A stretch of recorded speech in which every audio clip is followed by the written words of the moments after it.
Well, Okay. we're making progress, right?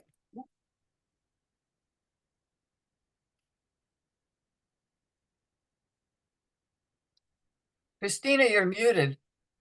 I wonder, Yeah, I'm just trying to get, I'm gonna do it from my phone, so I'm just trying to figure out how to get everything um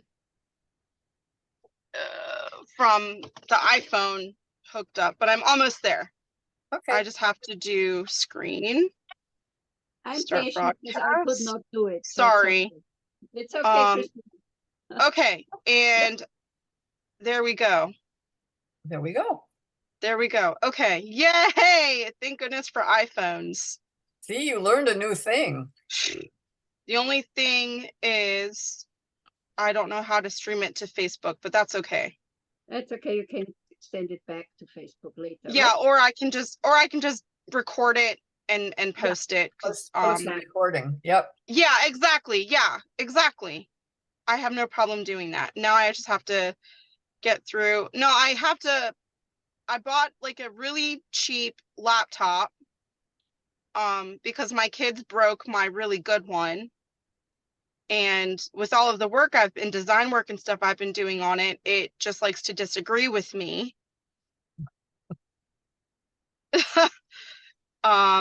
Yeah, anyways, it happens. So I told my husband this morning, I'm really tired of this laptop that doesn't help me. Because an easy 5-minute task takes me like 20 minutes to do. I think I would not be able to design anything on a laptop. I need the big screen and my full keyboard. But you could design on a computer and transfer it to a laptop and then keep your laptop maybe a little cleaner. That might work for you. Yeah, I mean, yeah, I'm just fighting space. Okay, so I think, yep, this is it. Okay, awesome. I'm really excited about today's topic because it's all about gardening for stormwater management. So just a quick recap from yesterday. Know which area you live in, create your landscape or garden around what types of pollinators you want, incorporate a variety of post-larval plants, trees, shrubs, perennials, grasses, and ground covers have overlapping regional environments, utilize canopy layers, and the number one question, what type of landscape do you want to mimic that suits your home environment? So let's see. So today it's got water, gardening for water management. I guess I can, sorry, my like nerves and frustration got me. Like, oh, anyways, I could probably do present mode. Is that better? That's good. Okay, cool. Okay, so stormwater essentially is the number one factor that we're all combating right now, obviously, especially with climate change happening. And I feel like we're seeing more water coming through, like we're getting a lot of water this time of year. We went through that crazy drought period in August, and then we had a really wet spring. And I think, well, planting trees yesterday was probably the better thing to do, but now it's trying to catch up with the amount of erosion happening and stormwater pollution happening, a lot of runoff sediment and things like that.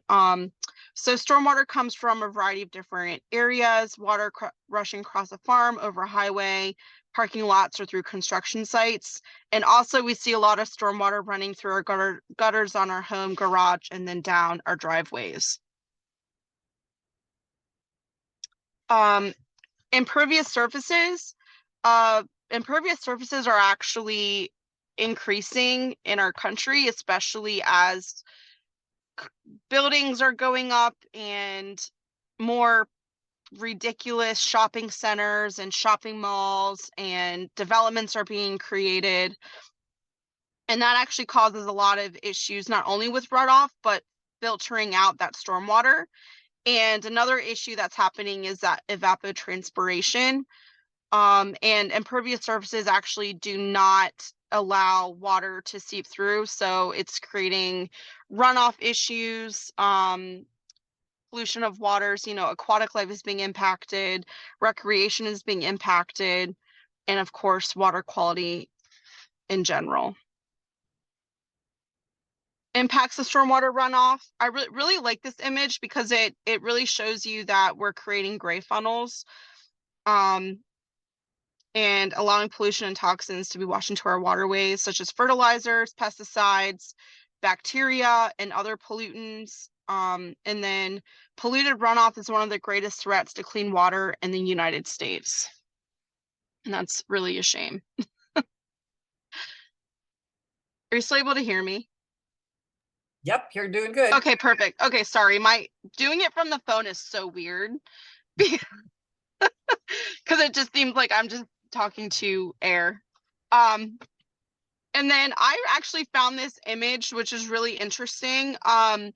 So there, I think it's the Chesapeake Bay Alliance or like something, an organization in Baltimore that has been using like these trash wheel things that have been collecting a lot of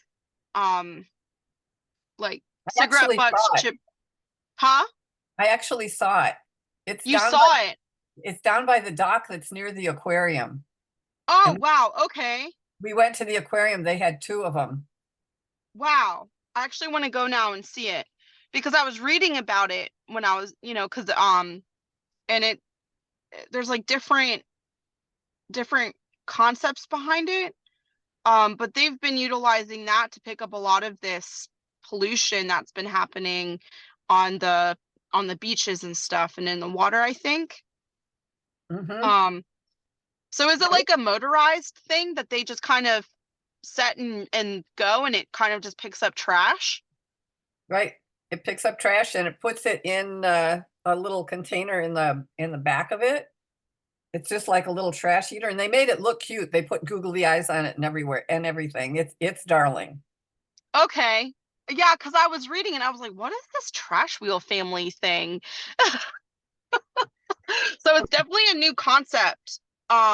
There was a kid in the Netherlands, and he was literally a kid. He did this as a high school project, and he did one to pick up trash in the ocean. And it is now installed in the Pacific off the coast of California. But Wow. he tested it in the Baltic Sea, where the waves are really rough. That's Um, amazing. his last name is Bot. I will send you, or I'll put it I'll put it on the Facebook page because it's really interesting, a link to his project. So this came after that. That they Oh, decided wow. to do this Okay. thing that cleans up the Chesapeake. Bot's thing is huge, and he now it's a whole company now. He got people to help him build it. He built a small prototype, and then they built a really big one. They had to make it really deep because for the Baltic. And it's huge, and they collect stuff and put it on a barge. And his research now is, what exactly is it that he's picking up? But it's the microplastics that are like really killing the ocean. Yeah, Uh, so absolutely. Yeah. yeah, it's really interesting. I'll send it to you. It's fun. Yeah, if you want to share it in the Facebook group, that'd be an amazing resource to have. Because I don't know. Do you happen to know an idea of when they started implementing it in like Annapolis? Because I feel like it's a new concept from what I I was reading about it. Really didn't have, I didn't really spend a lot of time digging deep into it. I think it said when we were there, I think it said when they first instituted it in Baltimore, but I don't remember because that was already Okay. summer. Yeah, no, Um, it's okay. No, it's really neat, and it's cool that you know about it. yeah, no, I That actually makes saw me it. It's really excited. fun. It's just So yeah, and then yeah, just like seeing how much pollution it's actually picking up is phenomenal. I'm definitely gonna have to read more about it. That's a really neat thing. yeah, I it want to says see down it. on the bottom here, it says it's 2020. So Yeah, it's that's really yeah. new. So that's the amount of trash collected by the Wheel family in 2020, but I'm not sure if they have other statistics prior to that, or if they started implementing it in 2020. Yeah, I just saw the image and thought the concept is neat, and what it's picking up is really gross, but good for the environment. Yeah. If you look in the gutters of my streets in my neighborhood, it's really gross too, because all of the things that are pictured here, they're all in my gutters. Oh no, that's so horrible. They're all along the street. It's like, it's like, Oh, and it's not like, we even have a park that's real close by that has a trash can, and there's all this stuff is just all over the park. It's crazy. people need to do better. Yes, Do absolutely. better. Yeah, definitely.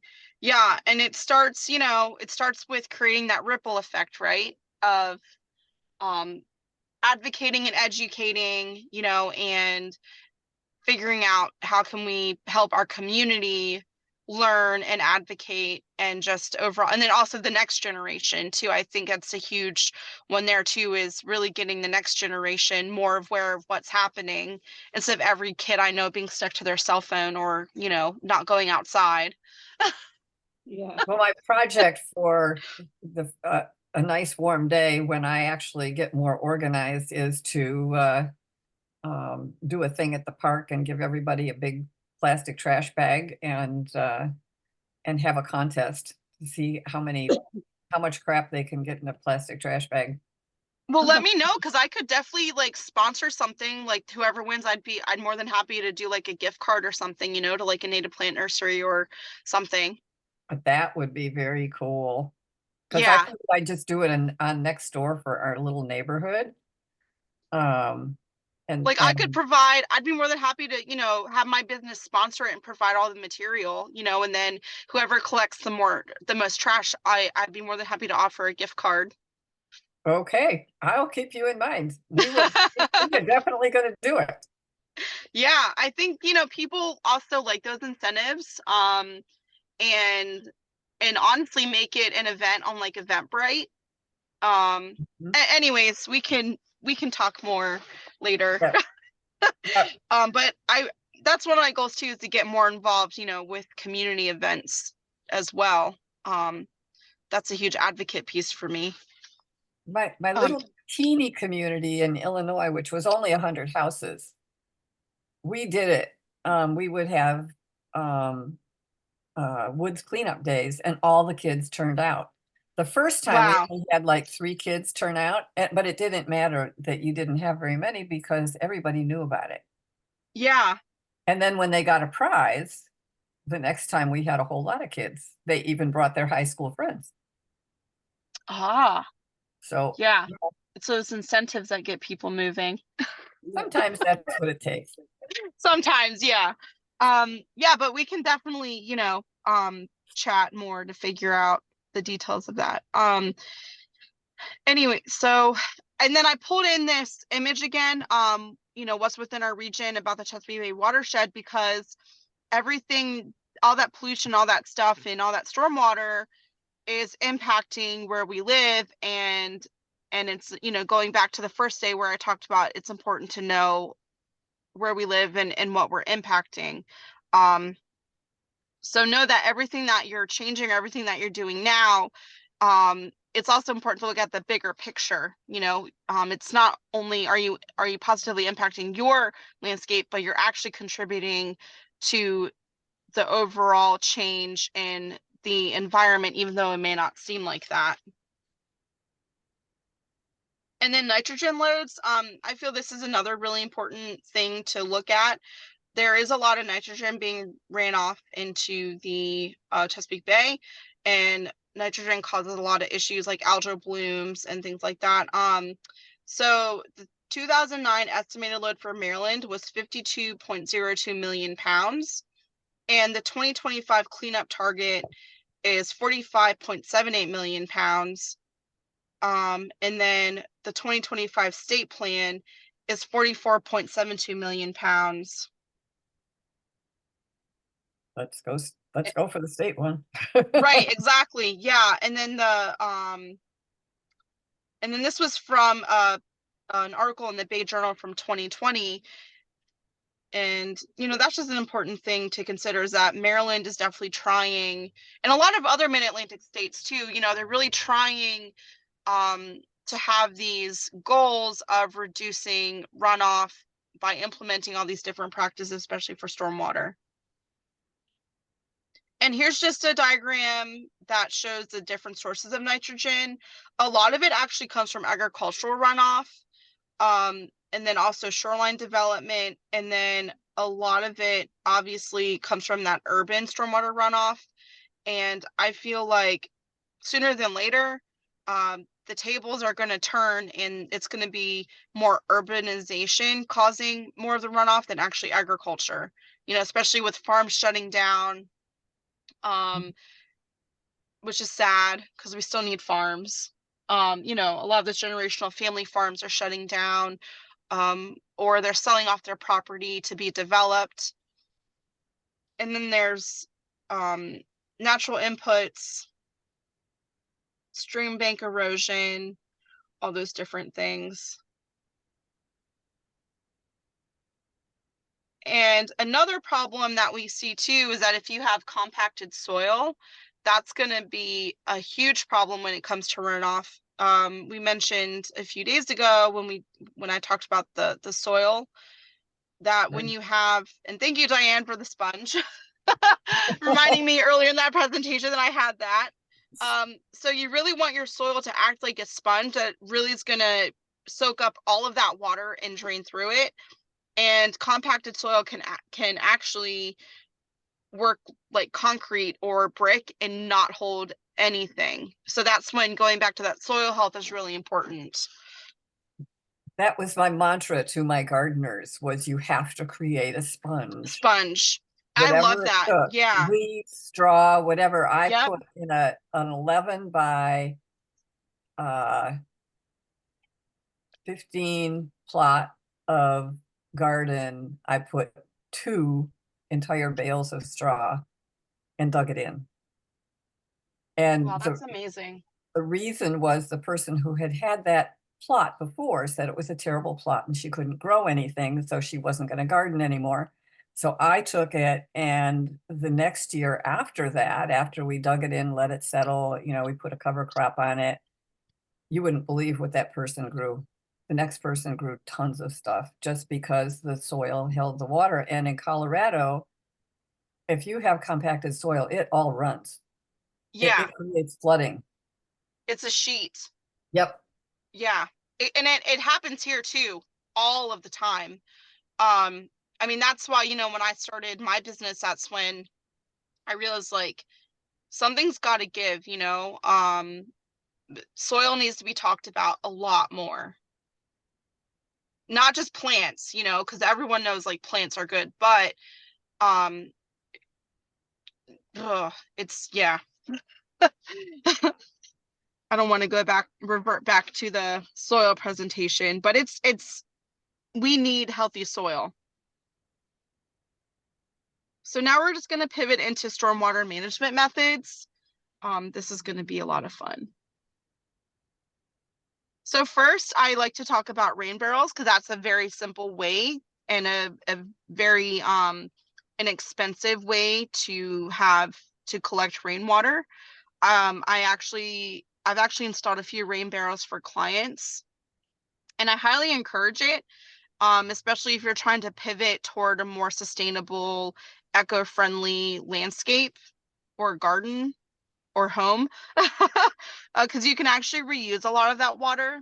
And the rain barrels are really inexpensive. And all you really need is a downspout that you can put underneath it, a stable base. And there's a lot of different rain barrel types. The one that we installed, we actually got from Tractor Supply, and it went really well with the house. I think it was like $100, and it took us no time to level it out and install it. They actually don't, 50 gallons coming off a roof is not very much. Right. I mean, they fill up really quick. Yeah, well, some, you know, like depending on you know, where you live, you could actually have an entire like rain barrel system where you have 3 or 4 rain barrels that are connected with like PVC pipes and stuff.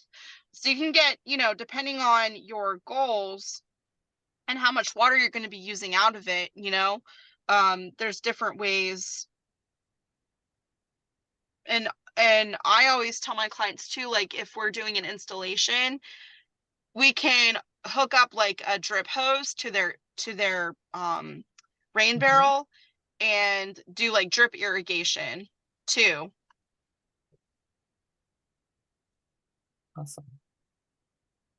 Pervious surfaces. So these are things like permeable pavers. And actually my business is going to be taking the permeable paver courses to become an improved business to partner with Montgomery County Rainscapes program and a couple of other programs to actually do this type of installation, because I feel that if you have, and it is kind of costly to do it, but if you have a driveway and you can actually get the rebate for it, I would recommend doing it. Or if you're looking at getting a patio done, definitely getting a permeable paver patio, because it's built very specifically to drain in between the pavers. And actually in Annapolis, a lot of their parking lots and other areas have permeable pavers pretty much everywhere. In Colorado, they actually require it. If you build Really? a building, like I moved into a condo complex, the condo complex covered so much, you know, the buildings and pathways and parking lots covered so much. And once they hit a certain point, the city required them to put in, the rest of the parking lot had to be permeable pavers. Wow, that's so awesome. Underneath the paver, yeah, you can see how it drains, because all of that water belongs to the pooter, and they would rather have it go through the pavers and through the filtering system that's underneath in order to get to the. Oh, hold on one second. My sound. What's going on with my sound? I can hear you. We can hear you. Hold on one second. Let's write to her. Oh, come on.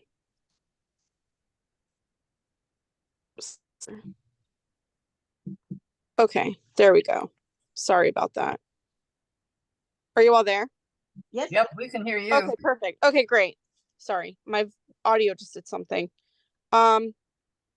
Yeah, actually, we went to a hardscape convention in Atlantic City. I think I mentioned this, you know, the other day.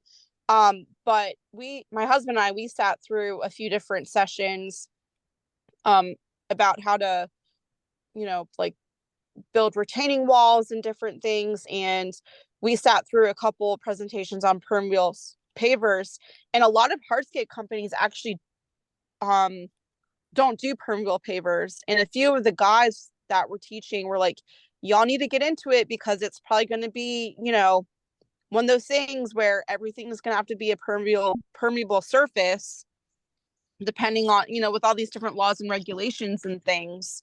So that was really nice to hear. But yeah, I can't speak enough about it. It's very important. And then sorry? I agree, I said, yes. Oh, yeah. And then one of my favorite things that I feel like we do not have enough of here are the green roofs. And the green roofs actually catch a lot of stormwater. And it's also going to help reduce, it's also going to be energy efficient for your home. I feel like a lot of home builders should really be pivoting more toward, you know, at least building the initial green roof structure, rather than just these different shingles and things like that. I don't know why the home building industry hasn't really done anything different to be more sustainable. They're So in for green quick roofs, money. huh? They're in for quick money. Yeah, I know. I think it's just inertia. People learn this one design, you learned that you had to have a sloped roof in order for the snow and the rain to run off of it. And people just, are just very, very slow to change. The examples I've seen are awesome.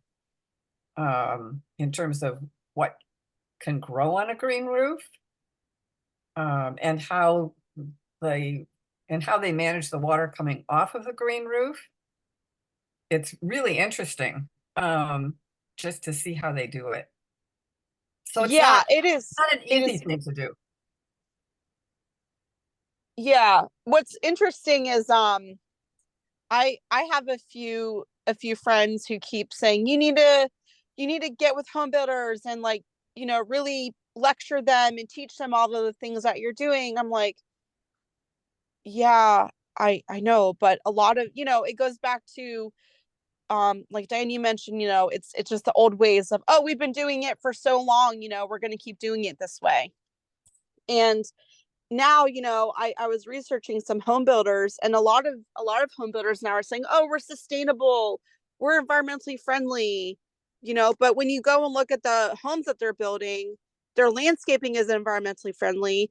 They might be using LED lights or a certain type of roofing material, or, like energy efficient something throughout their homes. But that, to me, that doesn't make them sustainable.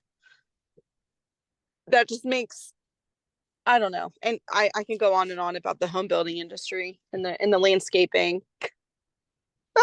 It's not, it's just sod, and then the sod dies in compacted soil. So this is a really good diagram that shows the the layering of the green roof. And the idea here is for the green roof to actually mimic Earth's natural soil layers. So when we talked about the soil the other day, We don't have this picture. Huh? We don't have this picture. We just have, I see. yeah, we have your name, my name, and Brigida's Oh name. no, what happened? Hold on. What is going on here? Screen.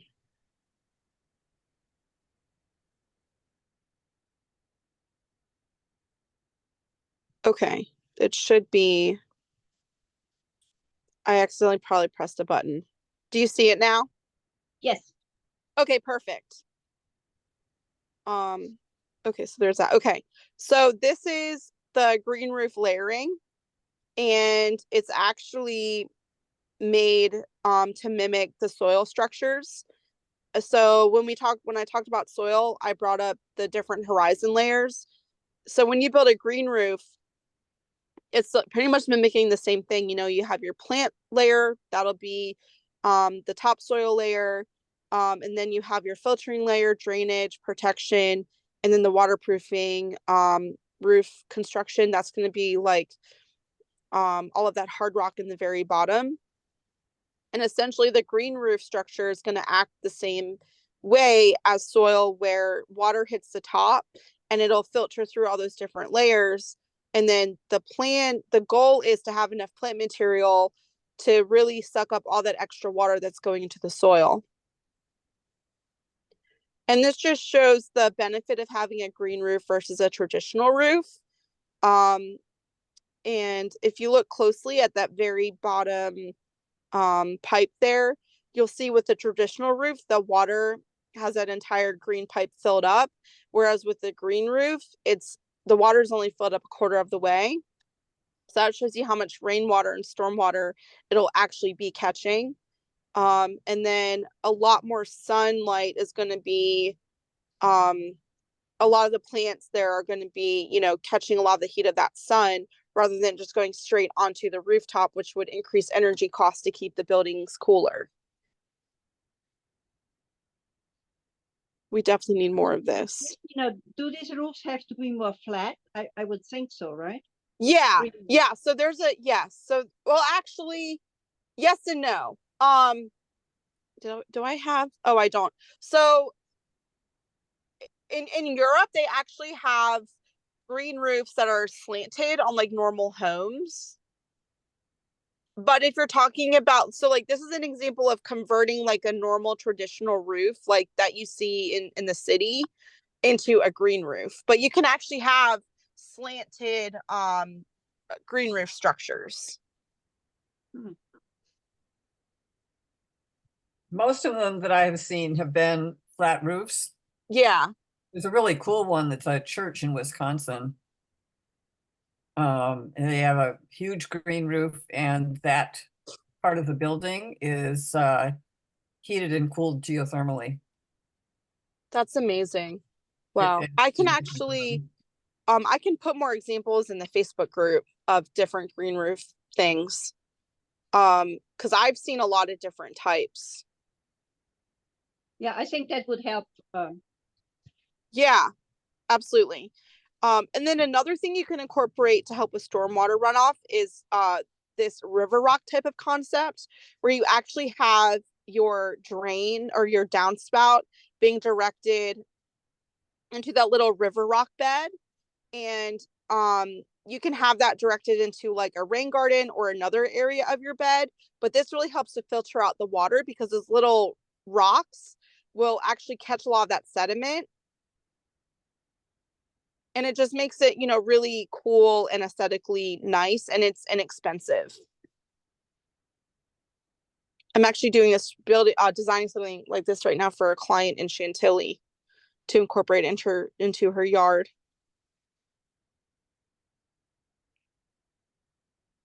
And the next one is rain gardens. This is, I think, the bread and butter of stormwater management. Rain gardens have a lot of different benefits, especially utilizing the use of many different types of plant material. And I always say that the rain garden kind of looks like a ship once you build it. You have the two rooms on the side, and then in the center, you kind of want to make it like that boat shape to catch the water. In some instances, you may have to add an additional soil amendment, but there are a few places around here that actually create like a rain garden soil amendment for you that has sand, compost, and a few other different components to it, because you really want to focus on having more of a sand structure to really allow the water filtration to happen. And in rain gardens, there are different zones.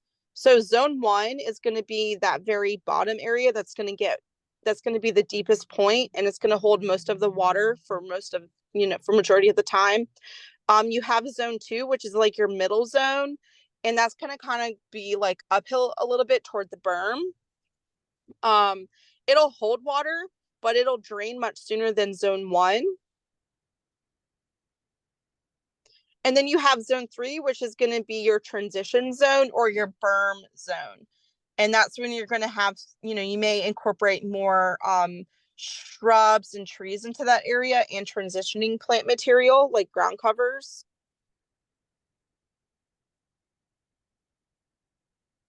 And then this is just showing the planting zones. This is one diagram. I have another one too. So you start with your transition zone, your middle zone, then your wet zone, and then you have that berm there on the right. Oh, yeah. And this is a bird's eye view of the rain garden zone. So zone 1, it's going to be that area that's going to have the water, zone 2, and then zone 3. And both of these are really important to kind of see one after another, just to give you a better idea of the plant layout, as well as the side view of the rain garden and the overhead view, just to kind of, get a better idea of planting structure. And then you can have an overflow area and an inflow. So the inflow, we're actually doing it this week with another client, where we're going to be installing a drain pipe that's going to be the inflow to the rain garden. And then we're going to have a little river rock area that's going to have a little bit of the outflow, just to help with any hydrostatic pressure, or if we get, you know, a lot of heavy rainfall, just so that way the rain garden doesn't get swamped out. Christina, what is the average depth of such a rain garden? 6 to 12 inches. Oh, only. Wow. Yeah, I mean, it really depends on how much water you're trying to catch, you know. Sometimes it may be deeper. I think I've seen some, and there's a lot of different specs too. That, you know, a lot of different manuals, like from Anne Arundel County, that show you how to build one. But Yeah, it really, you know, it really depends on the location, the purpose of it, and how Yeah. much water you're really trying to catch.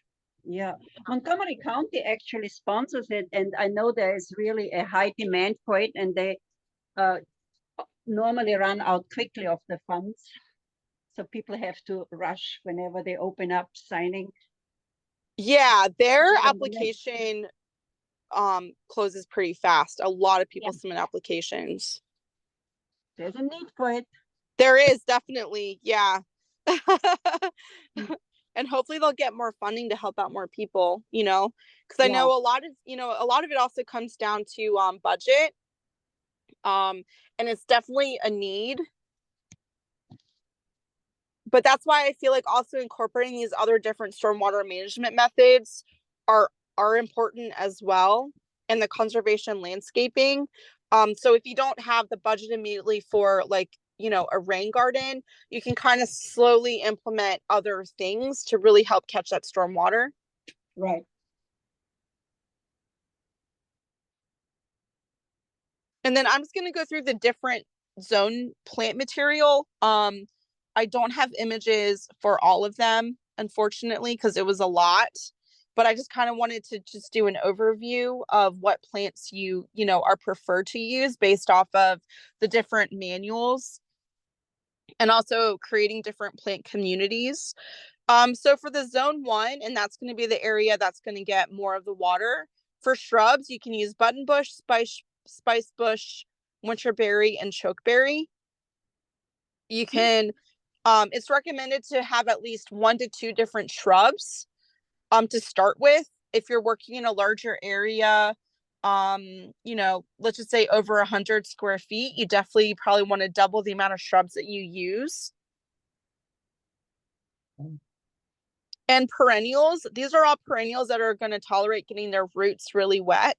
So white turtlehead, blue flag iris, goldenrod, great blue lobelia, New England aster, and golden ragwort. And once again, knowing the light requirement is going to be important for determining which perennials that you use and plant material that you use as well.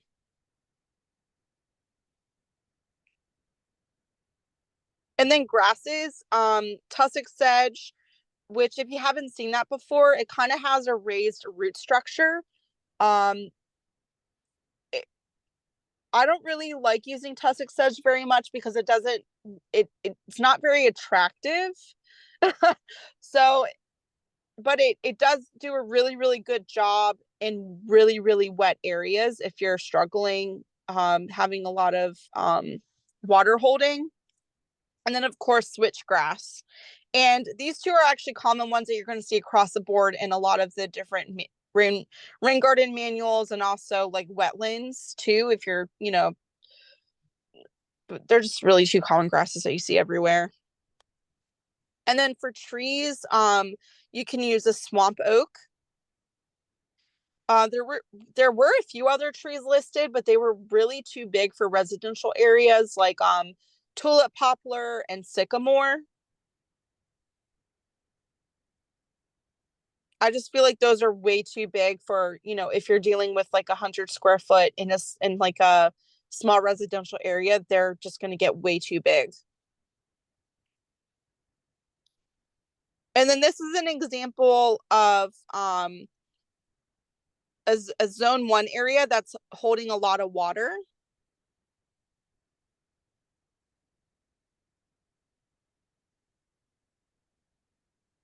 oops. And zone 2 plants, you actually, so these are the ones that are going to be halfway between the berm area and the wet area. So here, beautyberry, broadleafed meadowsweet, inkberry, narrow-leaved meadowsweet, red twig dogwood, sweet pepper bush, and Virginia sweet spire. Mhm.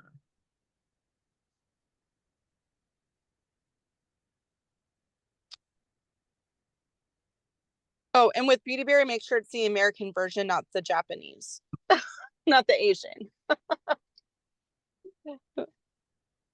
There's been a lot of confusion with that. And there's a lot of zone 2 plants that you can incorporate. Oh, well, bottlebrush grass, that should have been moved because that's a different grass, but it's okay. Baptisia, Amsonia, Baltonia, Culver's root, mist flower, obedient plant, and threadleaf coreopsis. I will say with the Culver's root, it does get really big. The mist flower tends to, it's an aggressive native. I've seen it kind of overtake areas if there's nothing else out competing it. And same thing with the obedient plant, even though it's called obedient, which actually I know why it's called obedient.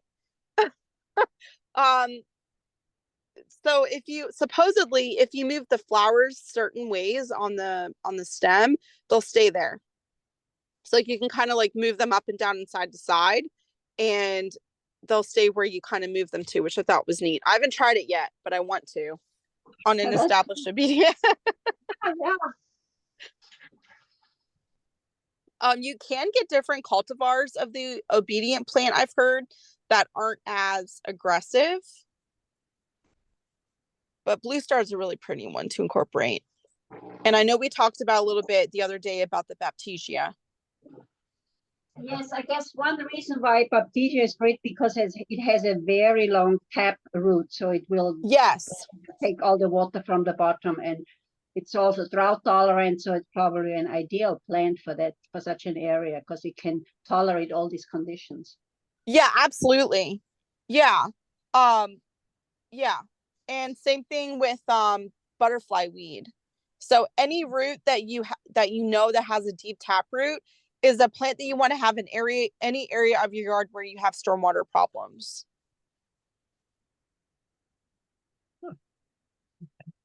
And then zone 2 plant grasses, bottlebrush grass, and broom sedge.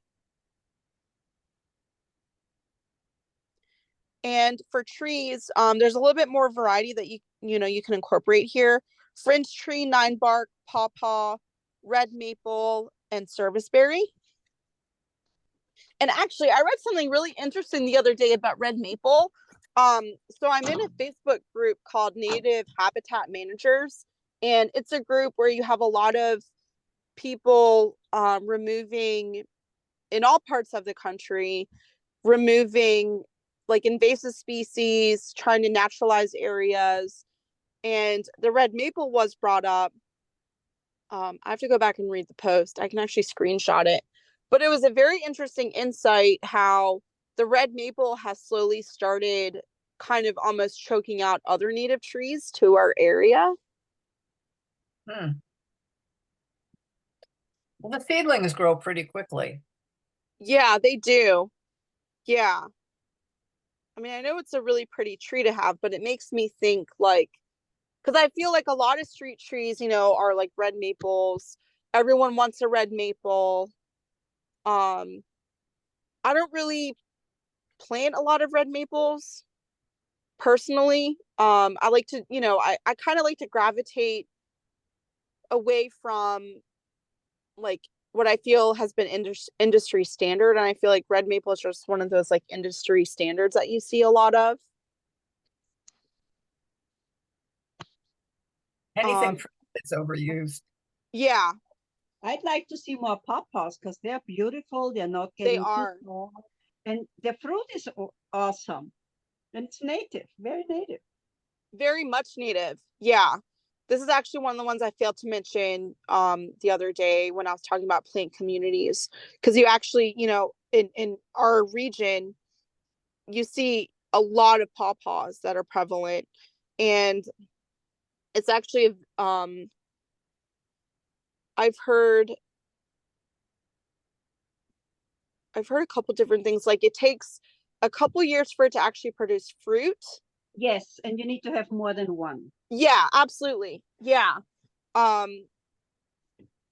Yeah, I agree. We definitely, but then again, we also need they're more like an understory tree, right? So Correct. at the same time, I feel like, yes, we need to have more of them, but we need to incorporate maybe more of those sub canopy and canopy layers to support them. Yeah. What does pawpaws taste like? I never had one. Oh, they're actually very sweet. The reason why you don't find them on store shelves is because they don't travel well. So, you know, when they're ripe, you have to really eat them. They don't last. That's why you don't find them in stores. So can you just cut them like a peach or a plum and eat them? Yes. Yes. Awesome.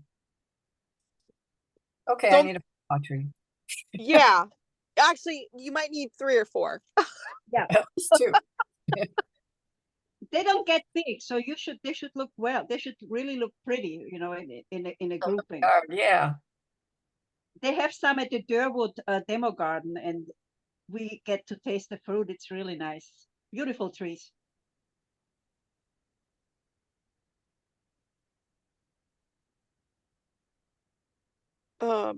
Oh, oops. I guess I didn't have an example of zone 3. Sorry. Or zone 2. So this is an example of zone 3 plants. I don't know why I didn't have an example of zone 2. That's weird. Sorry. Imagine, Christina, how this would beautify all the neighborhoods to have these areas of plantings. Oh my gosh, it would be beautiful. And then you wouldn't have to, like, people wouldn't have to mow in between those drainage output swales. Right. You wouldn't have, like, you wouldn't have sloppy yards at all, you know? Or you wouldn't Yeah. have shrubs be overtaking the sidewalk. Yeah, exactly. Yeah, this is really pretty. Yeah, and So- this just, sorry?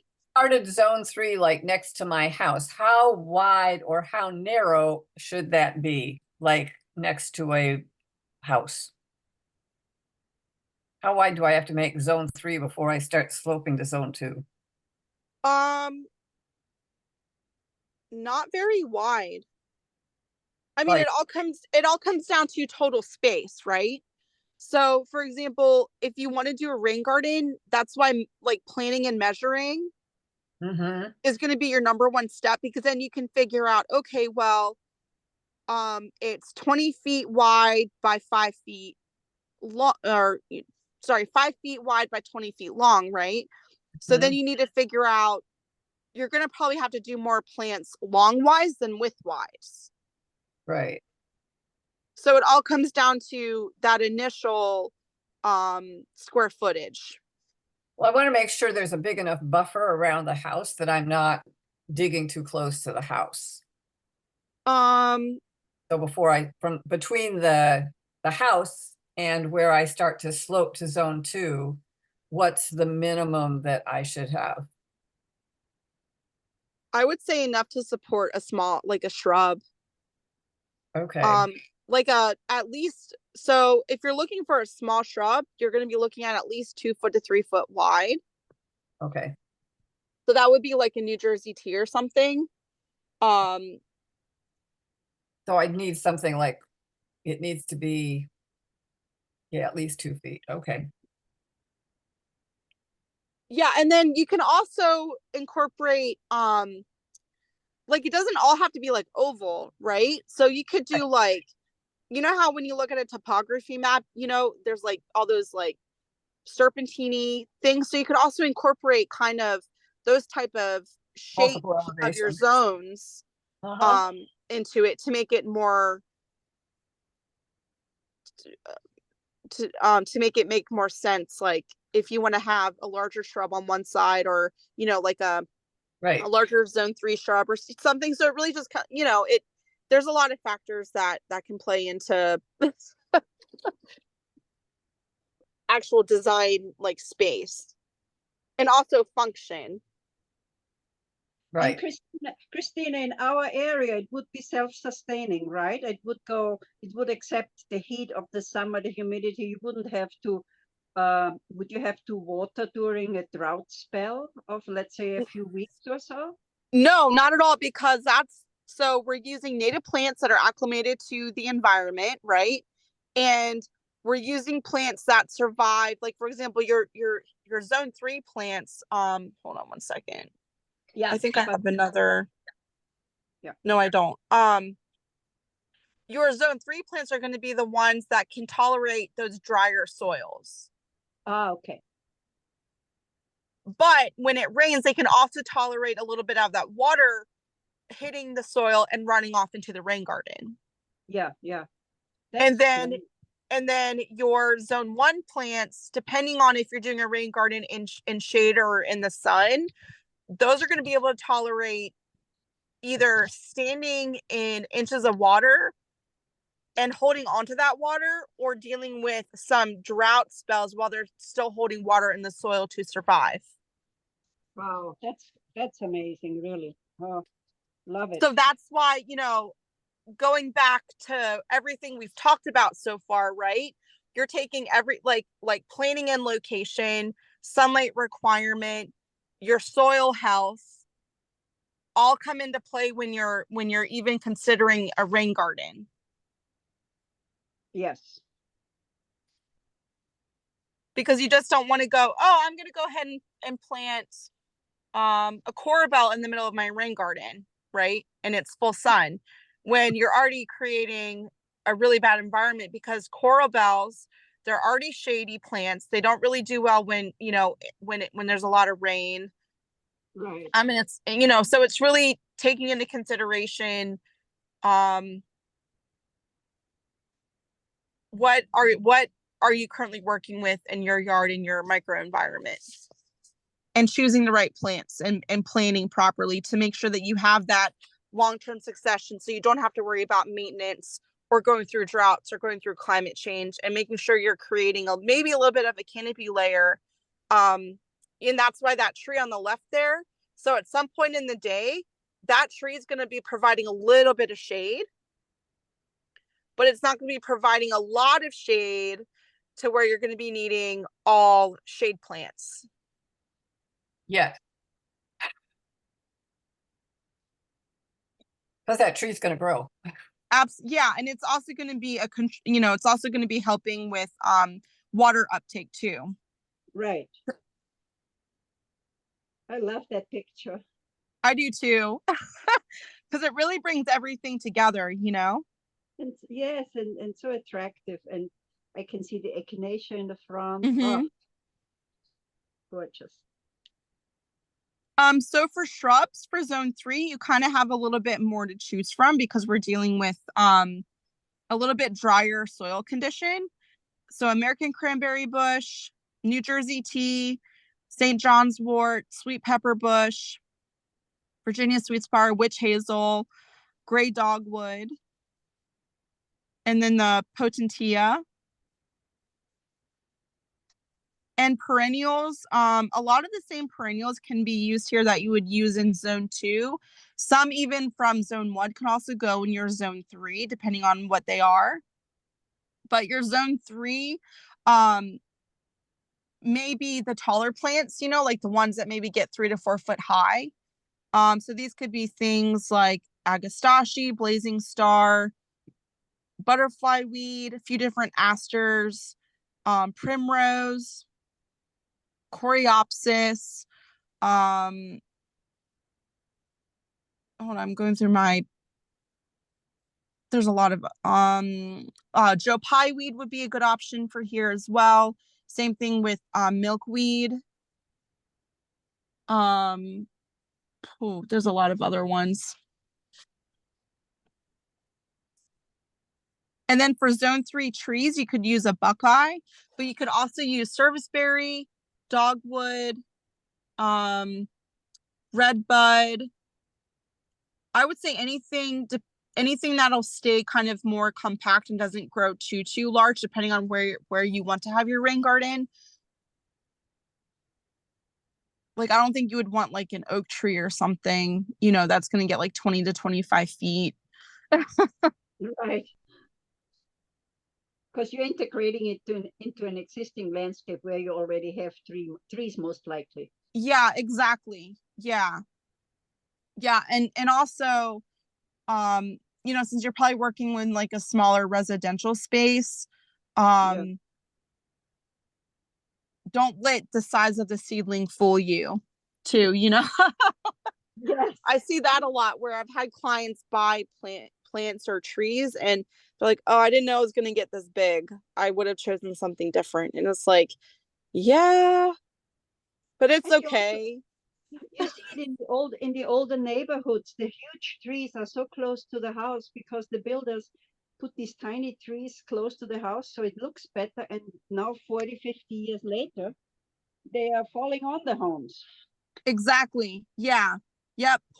Well, yeah. And honestly, you know, it goes back to 40, 50 years ago. There really wasn't this awareness around how is this area going to look in 40, 50 years from now, you know? And that's something, huh? We're good landscape planners back then. The guy who did Olmsted, who did New York Central Park, that's been there for over 100 years. Yeah. I mean, they did know about landscape planning. It's just that they didn't do it. And there's a lot of landscapers today that know, but they don't. Yeah. And we have like somebody planted a white oak as and it's little now, but they planted it on the Parkway lawn that is only about 2.5 feet wide. Wow. Like, how ridiculous is that? Yes. Jeez. Wrong plant for the wrong place. I love oak trees, but it's like, I think my yard is like too little to sustain one without encroaching on, Well, and that's where I feel like, there has to be that,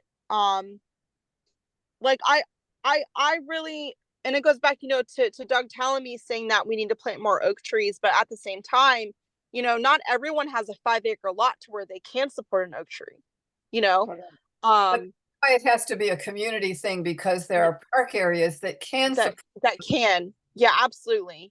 Yeah. Or even like HOA community area, like HOA spaces that can support an oak tree, yeah.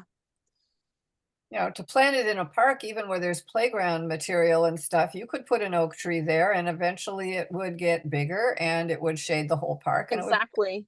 Yep. Even like, like where you see those like dead zone hills and like parking lots and things like that, it's like, that would be perfect. Because what else is there? Turf, and it's just getting mowed. And then you have the issue of a hillside, with over time erosion, runoff. So yeah, it definitely comes down to planning and getting the communities involved, but that takes a lot of moving parts. And then I wanted to incorporate this image because I kind of wanted to talk about it a little bit. As much as this is a beautiful rain garden, what do you feel is missing? Tree, bigger shrubs. Yeah. It looks like a pond. Yeah, it's too flat. And it seems like the berm from the parking lot, is blocking the water from going into the rain garden. Or maybe we just can't see that part. But, a big purpose for a rain garden is to filter the water that comes off of asphalt. So where is it coming? Is it actually going into the rain garden, or are they actually pumping water into it some way? Yeah, so if you actually look in the left-hand corner that's closest to us, there's a drain spout. Oh, yeah, I see that. Mhm. So essentially, this one is, I don't know if this is attached to, it's probably attached to a building. But that drain spout is running out into that rain garden area. And more than likely, this is just holding all that rainwater. And then those river rocks are slowing down and holding in that rainwater. But I feel like there are not enough plant material in here to Right. really do its job and perform really well. Maybe it wasn't built right. That's another option. And that happens a lot. So one of the things that I unfortunately pay attention to is if I'm going past like a bioretention swale or a rain garden in different developments, and I just see bare soil or just mulch, you know, because the purpose is you don't want to have any of that mulch exposed. You want to cover it all in plants. And That would be unfortunate, that would be a good place for a tree, depending on how close it is to the building. absolutely. Or even like you know, like fringe trees don't get very big. That would be a good option there. Witch hazels, you know, they don't get very big. Yeah. Because the other problem is you will have to maintain this. If you don't have any shrubs or plants there, any greenery, you will have to mulch this every year. And I just think it looks like a big brown circle in an area of all green grass, probably on the larger scale of that property. Yep. And more than likely they probably have a few non-natives in there somewhere. We accept that. That's tolerable. Sometimes. Yeah. And of course, I really wanted to focus on, you know, the root structures. Because when you're talking about stormwater management, you really want strong root systems. So this is an interesting, an important diagram that shows you the root structures of non-native plants versus natives.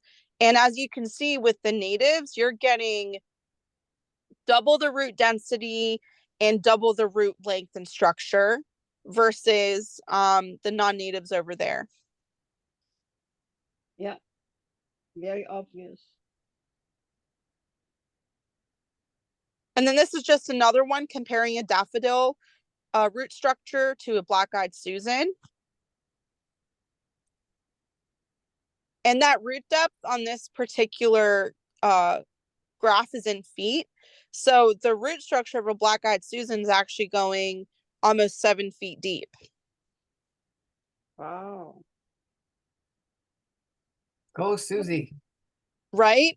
No wonder they take off really fast. And they spread.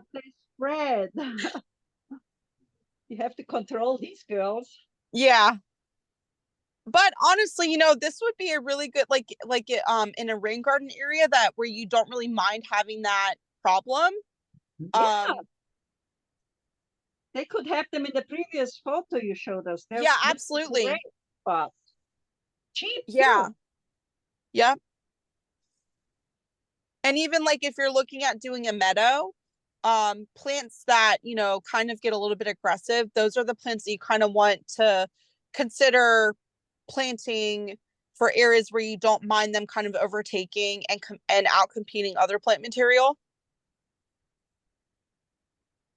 Well, they're big survivor plants for when, I mean, there's a lot of rudbeckia on the prairies in Illinois. And so if the prairie burns, they come back. Yep.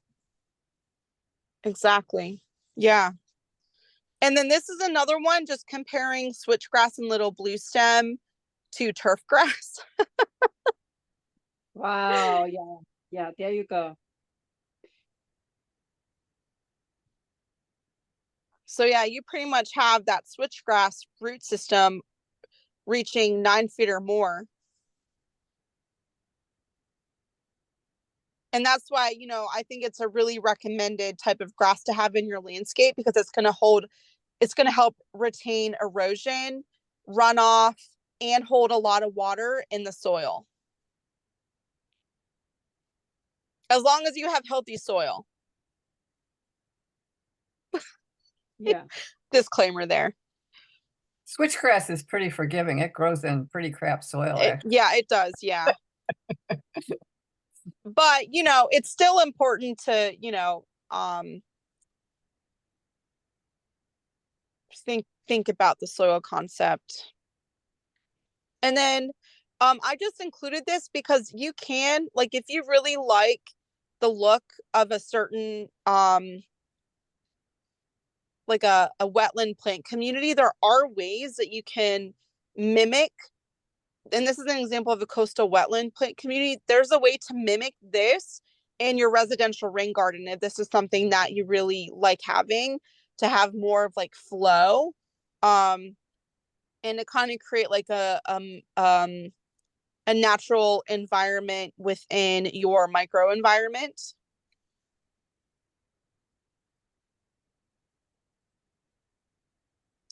And then just a quick recap. So we went over the impact on the watershed, on stormwater runoff, impervious surfaces create runoff, and that's why it's important to consider permeable pavers or permeable surfaces.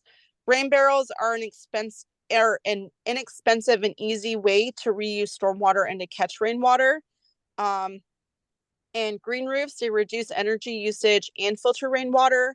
And rain gardens are a great solution for an area for your yard that holds water. And of course, native plants have deep root systems to filter and trap water.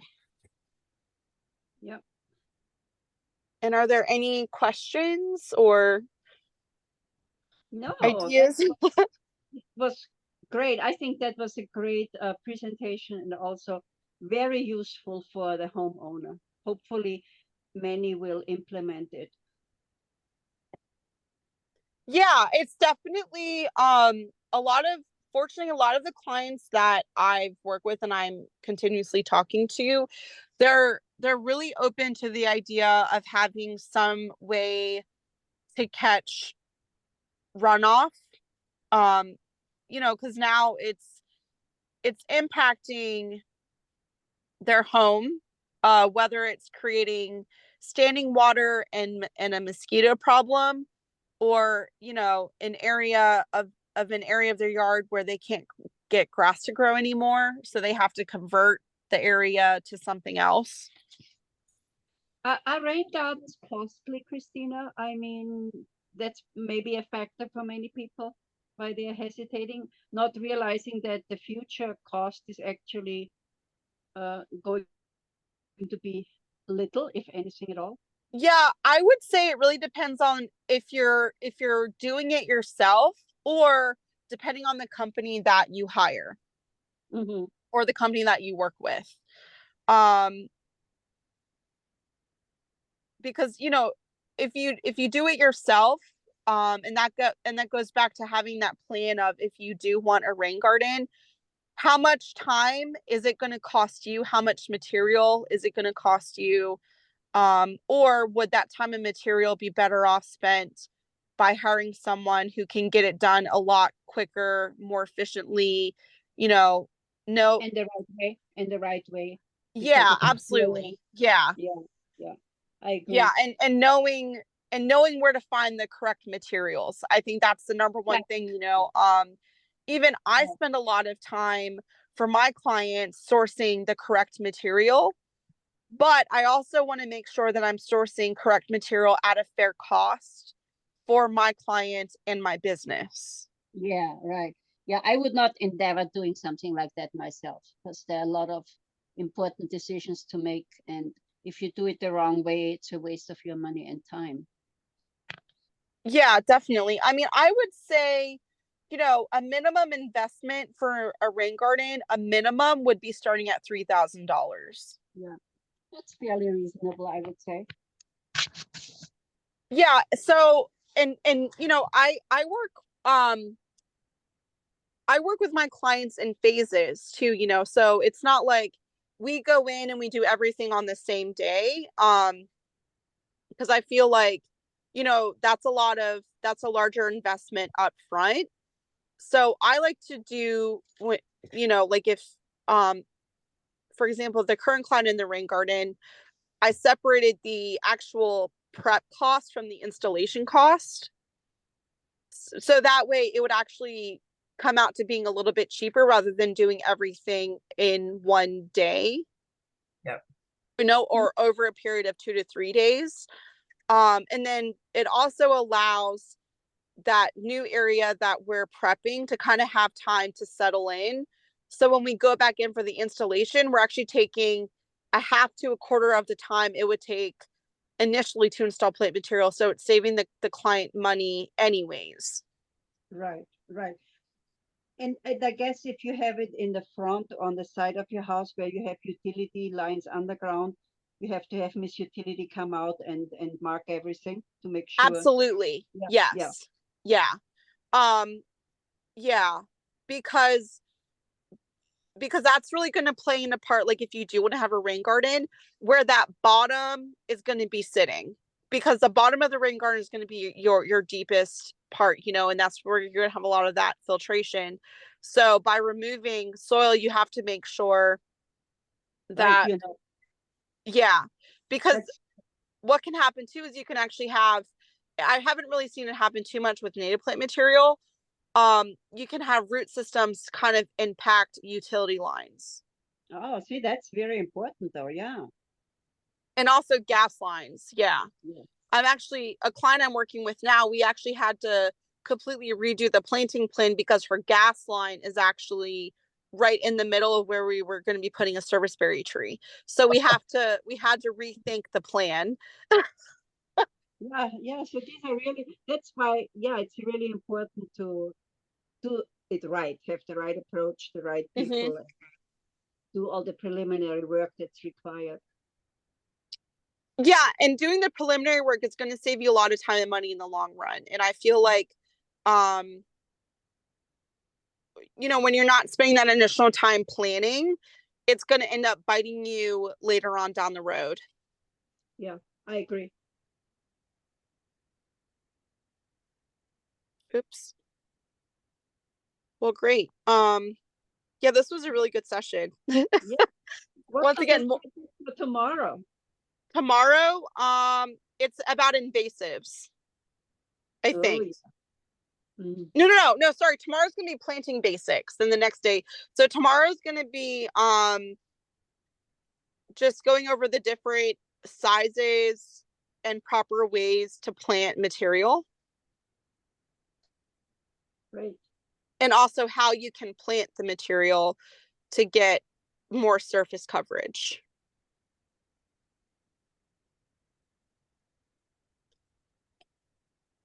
So it's probably going to be a little bit shorter, you know, because it's kind of just more of a technique thing, great, rather than, you know, a lot of the more in-depth information. Oh, and I'll probably be, I think I also have in there different tools, talking about different tools that will help you too when planting. Oh, awesome. Yeah, because tools are back savers. Yes, absolutely. Well, great. Well, thank you for hopping on. I'm sorry about the technology issue again. No worries. It's a learning process. Yes, I just need a better computer that can handle what I do. Yeah, because you have a lot of slides. It takes up a lot of memory. So yeah, and you need a good video card and all that stuff. Oh, we were fine. Thank you so much. Yeah, no problem. Thank you all for coming. And I will, I know I talked about putting additional resources in the Facebook group. So that was things like more examples of green roofs, right? Mm-hmm. And then I can also include a couple different links to rain garden manuals that, you know, that actually have like planting plans and planting palettes that I kind of took the information that I shared from, if that's also helpful. That would be very helpful. Okay, great. I will do that. And I will see you all tomorrow. Yeah. Thank you. Thank you. Have a good day. Thanks. Bye-bye. Bye.